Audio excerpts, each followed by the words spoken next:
नमस्कार दोस्तों।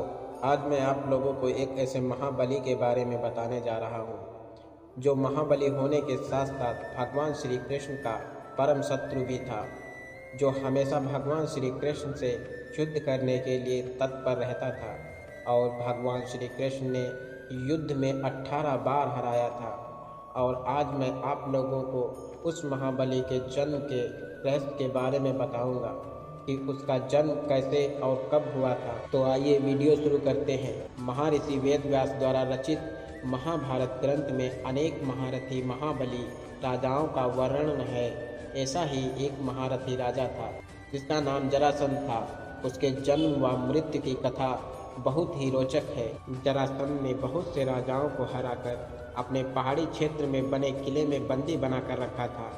जरासंध बहुत ही क्रूर था और सभी राजाओं को मारकर सभी राज्यों को हथियाकर चक्रवर्ती राजा बनना चाहता था। जब सभी उससे परेशान थे तो भगवान श्री कृष्ण ने भीम को उससे युद्ध करने के लिए कहा। भीम ने उससे कुश्ती युद्ध किया और उसमें उसे पराजित कर उसका वध कर दिया। और कहा जाता है कि जरासंध मथुरा के राजा कंस का ससुर एवं परम मित्र था। जरासंध की 2 पुत्रियां थीं और दोनों का विवाह कंस के साथ में हुआ। भगवान श्री कृष्ण ने कंस का वध किया था तो उसका प्रतिशोध लेने के लिए जरासंध ने 17 बार मथुरा पर आक्रमण किया, पर हर बार उसे असफलता का सामना करना पड़ा। अब मैं आप लोगों को यह बताने जा रहा हूँ कि उसका जन्म कैसे हुआ। मगध देश में ब्रह्मदत्त नाम के एक राजा थे। उनकी 2 पत्नियां थीं, लेकिन उन्हें कोई संतान नहीं थी। एक दिन संतान की चाह में राजा ब्रह्मदत्त महात्मा चंद्र कौशिक के पास गए और सेवा कर उन्हें संतुष्ट किया।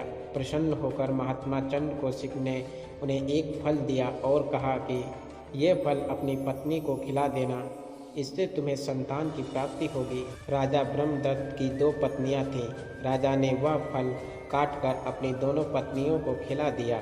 समय आने पर दोनों रानियों के गर्भ से शिशु के शरीर का एक एक टुकड़ा पैदा हुआ। रानियों ने घबराकर शिशु के दोनों जीवित टुकड़ों को बाहर फेंक दिया। उसी समय वहां से एक राक्षसी गुजरी, उसका नाम जरा था। जब उसने जीवित शिशु के 2 टुकड़ों को देखा तो अपनी माया से उन दोनों टुकड़ों को जोड़ दिया और वह शिशु एक हो गया। एक शरीर होते ही वह शिशु जोर जोर से रोने लगा। बालक के रोने की आवाज़ सुनकर दोनों रानियां बाहर निकलीं और उन्होंने उस बालक को गोद में ले लिया। राजा ब्रह्मदत्त भी वहां आ गए और उन्होंने उस राक्षसी से उसका नाम परिचय पूछा। राक्षसी ने राजा को सारी बात सच सच बता दी।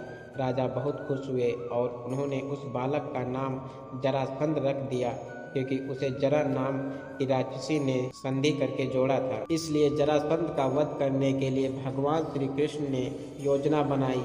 योजना के अनुसार श्री कृष्ण भीम व अर्जुन ब्राह्मण का भेष बनाकर जरासंध के पास गए और उसे कुश्ती के लिए ललकारा। जरासंध समझ गया कि ये ब्राह्मण नहीं है। जरासंध के कहने पर श्री कृष्ण ने अपना वास्तविक परिचय दिया।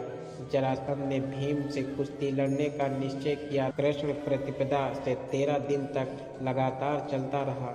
14वें दिन भीम ने श्री कृष्ण का इशारा समझकर जरासंध के शरीर के 2 टुकड़े कर दिए। जरासंध का वध होने के बाद में भगवान श्री कृष्ण ने उसकी कैद में जितने भी राजा थे सबको आज़ाद कर दिया और कहा कि धर्मराज युधिष्ठिर चक्रवर्ती पद प्राप्त करने के लिए राज्य से यज्ञ करना चाहते हैं, आप लोग उनकी सहायता कीजिए। राजाओं ने श्री कृष्ण का यह प्रस्ताव स्वीकार कर लिया और धर्मराज युधिष्ठिर को अपना राजा मान लिया।